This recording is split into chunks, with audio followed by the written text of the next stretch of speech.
Good morning, children. Good afternoon. Good afternoon. All of you, good afternoon. आज मैं आप लोगों को संस्कृत में व्याकरण पढ़ाऊंगी और व्याकरण में समास पढ़ाऊंगी। मैंने इसलिए ही क्लास में कहा था कि मैं आज समास पढ़ाऊंगी। तो सबसे पहले हम लोग जाने समास होता क्या है, समास की क्या परिभाषा है। समास अर्थात संक्षेपीकरण, दो या दो से अधिक पदों का एक पद हो जाना समास कहलाता है। समास क्या है? दो या दो से अधिक पदों का एक पद हो जाना समास कहलाता है। जैसे गंगा जलम, तो इसका विग्रह क्या है? गंगायाः जलम, गंगा का जल। तो गंगायाः अलग है, जलम अलग है, और जब ये दोनों मिलकर एक पद हो गए तो क्या हो गया? गंगा जलम। ये समास हो गया। तो दो या दो से अधिक पदों का एक पद हो जाना समास कहलाता है। एक पदी भाव समास, एक पदी भाव समास, दो या दो से अधिक पदों का एक पद हो जाना समास कहलाता है। जैसे गंगा जलम, गंगायाः जलम, गंगा का जल, तो इसका समास समस्त पद हो गया गंगा जलम। समास अर्थात संक्षेपीकरण, जब दो या दो से अधिक पद किसी विशेष प्रयोजन से, किसी विशेष कारण से एक हो जाते हैं तो समास का रूप धारण कर लेते हैं। क्या होता है? समास अर्थात संक्षेपीकरण, जब दो या दो से अधिक पद किसी विशेष प्रयोजन से एक हो जाते हैं तो समास का रूप धारण कर लेते हैं।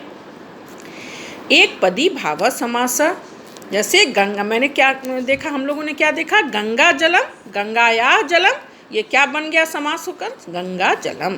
तो जिस वाक्य से समस्त पद के अर्थ का बोध हो उसे विग्रह कहते हैं, समासिक विग्रह। जिस वाक्य से समस्त पद के अर्थ का बोध हो, जैसे यहाँ समस्त पद क्या है? गंगा जलम, लेकिन समस्त पद का अर्थ क्या है? गंगायाः जलम। तो यहाँ कह रहा है जिस वाक्य से समस्त पद के अर्थ का बोध हो उसे विग्रह कहते हैं। यहाँ समस्त पद गंगा जलम, और इसका विग्रह क्या हुआ? गंगायाः जलम, गंगा का जल। तो समास में पूर्व पद की विभक्ति का लोप हो जाता है, अतः गंगायाः में षष्ठी विभक्ति का लोप होकर गंगा जलम समासिक पद बना। गंगाया क्या है? समास में पूर्व पद की विभक्ति का लोप हो जाता है, इसीलिए यहाँ गंगाया, वहाँ विभक्ति का लोप होकर क्या क्या समासिक पद क्या बना? गंगा जलम। तो इस तरह हम लोगों ने देखा, जब दो या दो से अधिक पद किसी विशेष प्रयोजन से एक हो जाते हैं तो समास का रूप धारण कर लेते हैं। इसका विग्रह हम लोगों ने पढ़ा। समास हो जाने पर वह एक पद क्या कहलाता है? समस्त पद कहलाता है, और समस्त पद के शब्दों को अलग अलग करके उसमें जब हम विभक्ति लगा देते हैं तो वह विग्रह, समासिक विग्रह कहलाता है। जैसे नीलोत्पलम का विग्रह क्या हुआ? नीलम उत्पलम। गंगायाः जलम का समस्त पद क्या हुआ? गंगा जलम। तो गंगा जलम का विग्रह क्या हो गया? गंगायाः जलम। नीलोत्पलम का विग्रह क्या हो गया? नीलम उत्पलम। अब हम लोग पढ़ेंगे समास के भेद। तो बच्चों, समास के मुख्यतः चार भेद होते हैं। समास के कितने भेद होते हैं? मुख्य रूप से समास के चार भेद होते हैं। कौन कौन? हाँ, अव्ययी भाव समास, तत्पुरुष समास, द्वंद्व समास और बहुब्रीहि समास। समास के मुख्यतः कितने भेद होते हैं? समास के मुख्यतः चार भेद होते हैं। करेक्ट। पहला है अव्ययी भाव समास, दूसरा तत्पुरुष समास, तीसरा द्वंद्व समास और चौथा बहुब्रीहि समास। और फिर तत्पुरुष समास के भी दो भेद होते हैं, एक कर्मधारय और द्विगु, और इसके अंतर्गत एक नए समास भी आता है। नहीं, अभाव के अर्थ में, नहीं के अर्थ में नए समास भी आता है। तत्पुरुष समास के अंतर्गत कर्मधारय, द्विगु, नए, ये सब समास आता है। तो समास के कितने मुख्य भेद हुए? समास के मुख्यतः चार भेद हैं। कौन कौन? पहला अव्ययी भाव समास, दूसरा तत्पुरुष समास, तीसरा द्वंद्व समास और चौथा बहुब्रीहि समास। और फिर तत्पुरुष समास में कौन कौन हम लोगों ने देखा कौन कौन से भेद आते हैं, कर्मधारय, द्विगु और न्याय समास। तो सबसे पहले अब हम लोग पढ़ेंगे कि अव्ययी भाव समास क्या होता है। तो समास के भेद में सबसे पहला समास हम लोग पढ़ेंगे अव्ययी समास। जैसा नाम से ही लगता है, इसमें अव्यय पूर्व पद में अव्यय लगा रहता है, अव्ययी भाव समास। तो अव्ययी भाव समास में पूर्व पद अव्यय होता है तथा वही पद प्रधान होता है। अव्ययी भाव समास में पूर्व पद अव्यय होता है तथा वही प्रधान होता है। दूसरा पद क्या होता है, संज्ञा होता है। पहला अव्ययी भाव समास में पूर्व पद अर्थात पहला पद अव्यय होता है और बाद वाला पद दूसरा शब्द संज्ञा होता है, लेकिन समस्त पद बनने के बाद वह पूरा अव्यय हो जाता है। अव्ययी भाव समास में पूर्व पद अव्यय होता है और दूसरा पद संज्ञा होता है, लेकिन जब पूरा समस्त पद बनने के बाद वह अव्यय हो जाता है तथा यह नपुंसक लिंग एक वचन में होता है, जैसे एकम एकम प्रतिदिनम, है ना, दीनम दीनम प्रतिदिनम, वर्षम वर्षम प्रतिवर्षम। तो अव्ययी भाव समास विभिन्न अर्थों में प्रयुक्त होते हैं। अव्ययी भाव समास विभिन्न अर्थों में प्रयुक्त होते हैं, जैसे समीप के अर्थ में उप अव्यय का प्रयोग होता है। अव्ययी भाव समास में पूर्व पद अव्यय होता है तथा बाद वाला पद संज्ञा होता है, लेकिन समस्त पद बनने के बाद वह अव्यय बन जाता है तथा यह नपुंसक लिंग एक वचन में होता है, जैसे एकम एकम एकम एकम प्रतिदिनम। हाँ, अव्ययी भाव समास विभिन्न अर्थों में प्रयुक्त होता है, जैसे समीप के अर्थ में कौन से अव्यय का प्रयोग होता है, उप अव्यय का प्रयोग होता है। समीप मतलब नज़दीक, नज़दीक के अर्थ में उप अव्यय का प्रयोग होता है, जैसे वनस्य समीपम उपवनम, वृक्षस समीपम उपवृक्षम। नज़दीक समीप के अर्थ में उप अव्यय का प्रयोग होता है। इसी तरह अभाव के अर्थ में निर अव्यय का प्रयोग होता है। अभाव के अर्थ में किस अव्यय का प्रयोग होता है, हाँ, निर अव्यय का प्रयोग होता है, जैसे भयस अभाव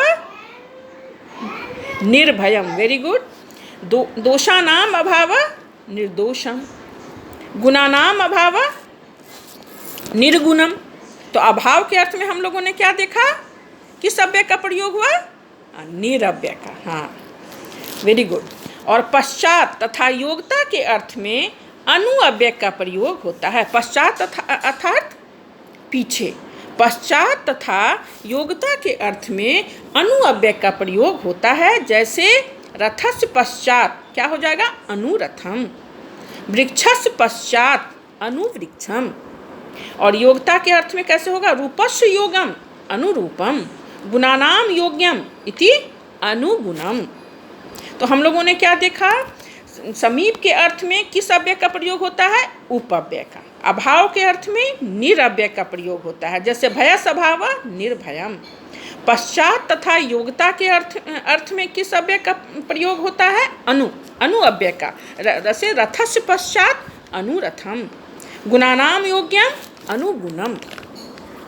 तो अव्ययी भाव समास में पूर्व पद अव्यय होता है तथा इसी की प्रधानता होती है, दूसरा पद संज्ञा होता है, लेकिन जब समस्त पद बनता है तो ये अव्यय हो जाता है तथा यह नपुंसक लिंग एक वचन में होता है ना। और जैसे समास विभिन्न अर्थों में, अव्ययी भाव समास विभिन्न अर्थों में प्रयुक्त होता है, जैसे समीप के अर्थ में क्या होता है, उप, अभाव के अर्थ में निर, पश्चात तथा योग्यता के अर्थ में अनु अव्यय का प्रयोग होता है।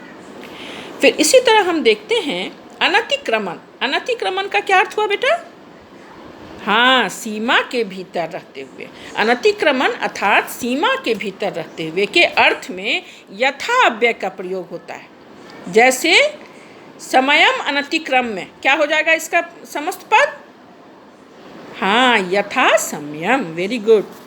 बलम अनतिक्रम क्या हो जाएगा इसका समस्त पद, यथा बलम। शक्ति अनतिक्रम क्या होगा, यथा शक्ति, गुड। इसी प्रकार हम देखते हैं विप्सा अर्थात पद की द्विरुक्ति। द्विरुक्ति मीन्स दोहराना। जब पद को दोहराया जाता है, इस अर्थ में प्रति अव्यय का प्रयोग होता है। जैसे एकम एकम प्रत्येकम, दीनम दीनम प्रतिदिनम, वर्षम वर्षम क्या हो जाएगा? प्रतिवर्षम। हाँ, इसी तरह सहित के अर्थ में सौ अव्यय का प्रयोग होता है और इसमें तृतीया विभक्ति लगती है।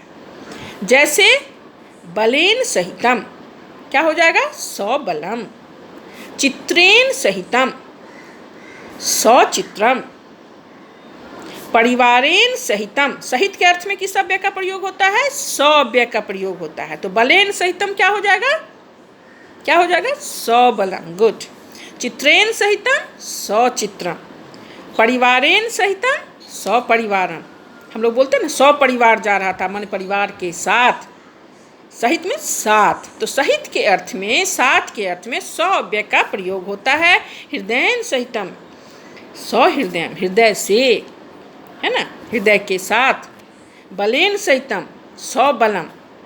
तो इस तरह हम लोगों ने देखा अव्ययी भाव समास में पूर्व पद अव्यय होता है तथा वही प्रधान होता है और बाद वाला पद संज्ञा होता है, लेकिन समस्त पद बनने के बाद पूरा अव्यय हो जाता है और वो नपुंसक लिंग एक वचन में होता है। जैसे कार्यकुशल कार्यकुशल, है ना, नहीं जैसे एकम एकम प्रत्येकम, दीनम दीनम प्रतिदिनम। इस तरह से हम लोगों ने देखा कि अव्ययी भाव समास विभिन्न अर्थों में प्रयुक्त होता है। जैसे समीप के अर्थ में हम उप अव्यय का प्रयोग करते हैं, अभाव के अर्थ में निरअव्यय का प्रयोग करते हैं, जैसे अभयस अभाव निर्भयम। पश्चात और योग्यता के अर्थ में अनुअव्यय का प्रयोग करते हैं। अनतिक्रमण अर्थात सीमा के भीतर रहते हुए के अर्थ में यथा अव्यय का प्रयोग करते हैं, जैसे यथा समयम अनतिक्रम यथा समयम। पद की द्विरुक्ति पद दोहराने के अर्थ में प्रति अव्यय का प्रयोग होता है, जैसे एकम एकम प्रत्येकम, दीनम दीनम प्रतिदिनम, वर्षम वर्षम प्रतिवर्षम। इसी तरह सहित के अर्थ में 100 अव्यय का प्रयोग होता है, जैसे बलेन सहितम 100 बलम, चित्रेन सहितम 100 चित्रम, परिवारेन सहितम 100 परिवारेन। तो सहित के अर्थ में 100 अव्यय का प्रयोग होता है। इस तरह हम लोगों ने देखा कि समास किसे कहते हैं। समास अर्थात संक्षेपीकरण। एक पदी भाव समास, 2 या 2 से अधिक पद किसी विशेष प्रयोजन से एक हो जाते हैं तो वे समास कहलाते हैं। जैसे गंगाया जलम, तो गंगा जलम, गंगा जलम क्या हो गया? समास बन गया और इसका विग्रह हो गया गंगाया जलम। तो ये हम लोगों ने देखा कि समास के मुख्यतः 4 भेद होते हैं: अव्ययी भाव समास, तत्पुरुष समास, द्वंद्व समास और बहुब्रीहि समास। तो और तत्पुरुष समास के फिर कर्म के अंतर्गत 2 समास है, कर्मधारय, द्विगु और नए समास भी तत्पुरुष समास के अंतर्गत ही आते हैं। तो सबसे पहले हम लोगों ने पढ़ा अव्ययी भाव समास। तो अव्ययी भाव समास में क्या देखा हम लोगों ने? पूर्व पद अव्यय होता है तथा प्रायः वही प्रधान होता है और दूसरा पद संज्ञा होता है, लेकिन समस्त पद बनने के बाद वह अव्यय हो जाता है और नपुंसक लिंग एक वचन में होता है ना। उसी प्रकार फिर हम देखें कि अव्ययी भाव समास विभिन्न अर्थों में प्रयोग होता है। समीप के अर्थ में उप अव्यय का प्रयोग हम करते हैं, अभाव के अर्थ में निरअव्यय का प्रयोग करते हैं, पश्चात तथा योग्यता के अर्थ में अनु अव्यय का प्रयोग करते हैं। अनतिक्रमण सीमा के भीतर रहते हुए के अर्थ में हम यथा अव्यय का प्रयोग करते हैं। पद की द्विरुक्ति जिसे विप्सा कहते हैं, पद को दोहराना, इसमें हम प्रति अव्यय का प्रयोग करते हैं। इस तरह सहित के अर्थ में 100 अव्यय का प्रयोग करते हैं। अब दूसरा हम लोग पढ़ेंगे तत्पुरुष समास। तो तत्पुरुष समास में उत्तर पद की प्रधानता रहती है ना। इसमें द्वितीया से सप्तमी विभक्ति तक 6 भेद होते हैं। कौन से? द्वितीया तत्पुरुष समास, तृतीया तत्पुरुष समास, चतुर्थी तत्पुरुष समास, पंचमी तत्पुरुष समास और षष्ठी तत्पुरुष समास।